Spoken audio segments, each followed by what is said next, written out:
Late to the party, but this one is too good to pass up.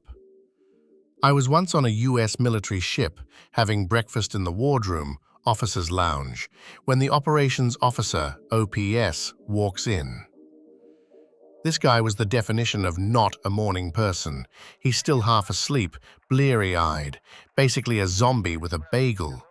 He sits down across from me to eat his bagel and is just barely conscious. My back is to the outboard side of the ship, and the morning sun is blazing in one of the portholes, putting a big bright-ass circle of light right on his barely conscious face. He's squinting and chewing, and basically just remembering how to be alive for today. It's painful to watch. But then, zombie OPS stops chewing, slowly picks up the phone, and dials the bridge. In his well-known, "I'm still totally asleep" voice, he says, "Hey, it's OPS. Could you shift our bar, Pat?" "Yeah, 165. Thanks." And puts the phone down. And then he just sits there, squinting, waiting.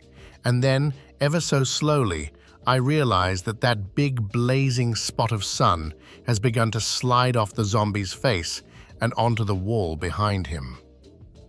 After a moment, it clears his face, and he blinks slowly a few times, and the brilliant beauty of what I've just witnessed begins to overwhelm me.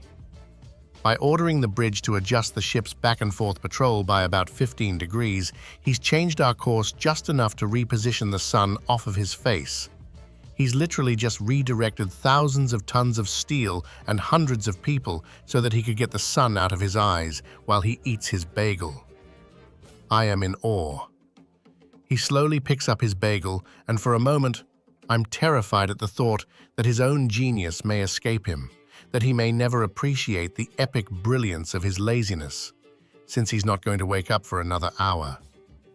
But between his next bites, he pauses, looks at me, and gives me the faintest, sly grin, before returning to gnaw slowly on his zombie bagel.